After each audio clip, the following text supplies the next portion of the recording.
పార్వతి కోసం శివుడు ఏడ్చాడు, రాధ కోసం కృష్ణుడు ఏడ్చాడు, సీత కోసం రాముడు ఏడ్చాడు. బహుశా తరతరాల నుంచి రాసిపెట్టి ఉందేమో కదా ఆడదాని కోసం మగవాడు ఏడవడం అనేది.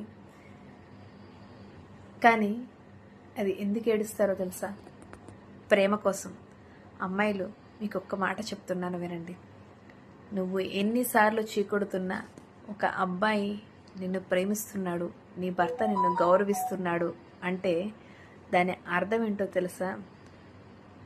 నువ్వు లేకపోతే తను బ్రతకలేడు, తనకి నువ్వంటే చాలా ఇష్టం అని అర్థం.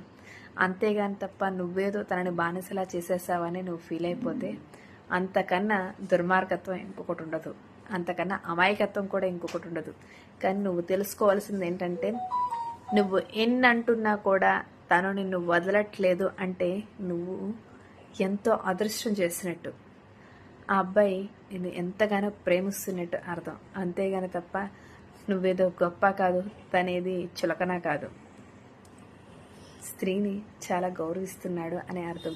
ఏదో బాధలు పెట్టేసి ఏదో అయిపోతుంది, ఏదో జరిగిపోతుందని బాధపడకుండా నీ భర్త ప్రేమని నువ్వు గ్రహిస్తే గనక నీకన్నా సంతోషకరంగా ఇంకెవ్వరూ ఉండరు.